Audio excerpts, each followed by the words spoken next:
What's going on, sports fans? It's your boy Frank Champion here to bring you another episode of MGN Sports Update. On this episode, we've got a lot of content coming your way. We have another big man on campus interview with my guy Jalen, where we spotlight the future players of the Maximum Football Simulation League. What's going on, ladies and gentlemen? Welcome back to the Big Man on Campus interview.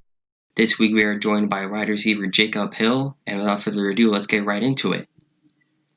So Jacob, how did you first hear about the Maximum Football Simulation League?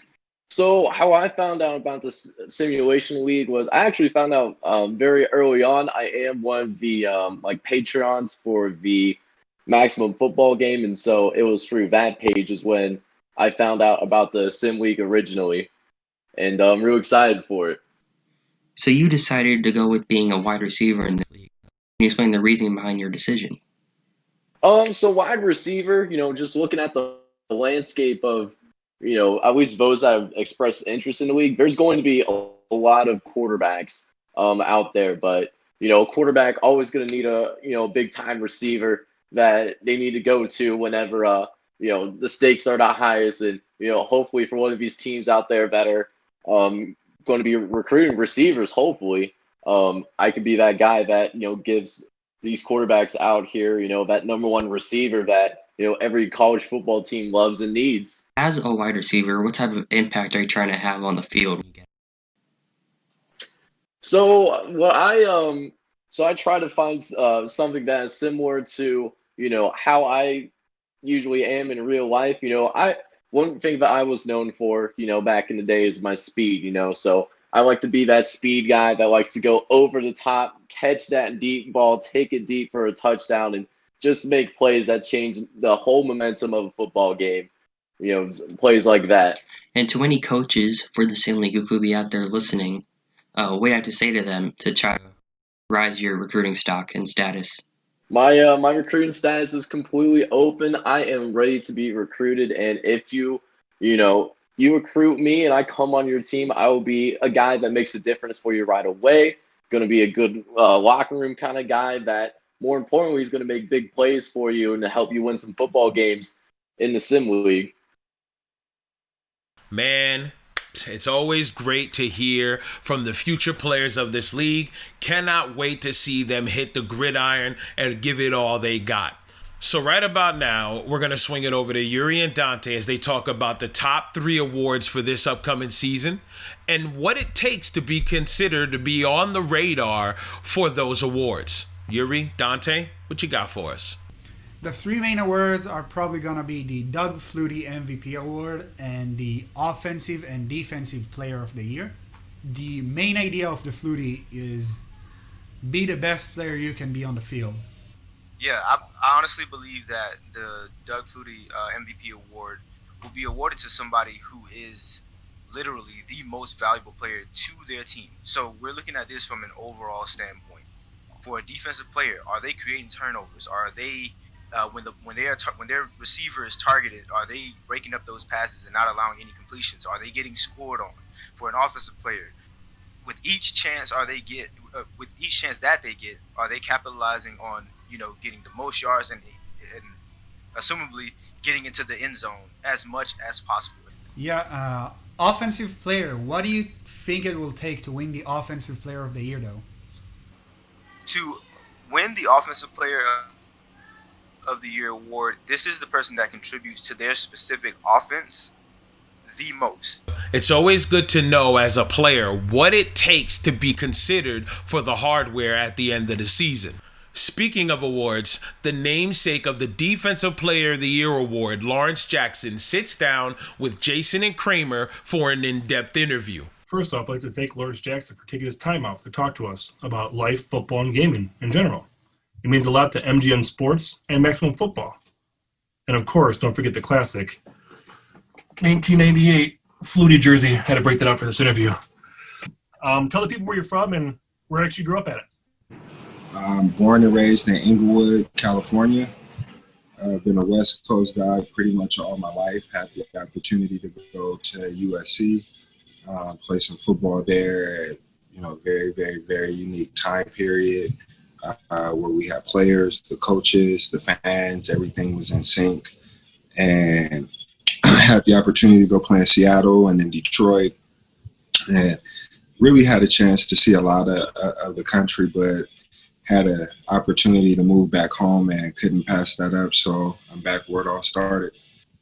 So what was that thought, that first thought when you got USC on the line and say, hey, we want you to come play football? Like, what was going through your mind when you got that D1, a high caliber school like USC, just to be like, hey, come play here? You know, it was, for me, it was different. I was blessed to be on a great team in high school starting my sophomore year. And we broke the California State rushing record. Still holds, I think we had like 7,400 yards or something on the ground that year.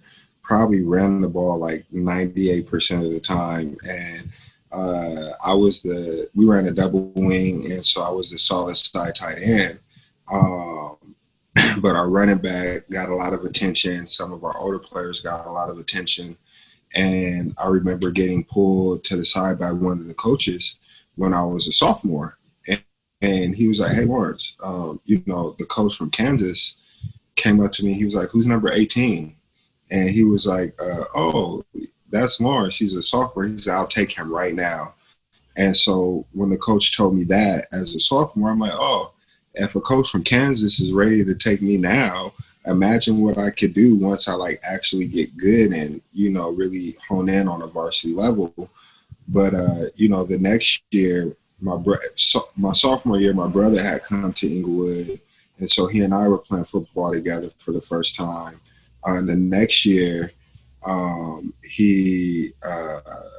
next year was his senior year, my junior year.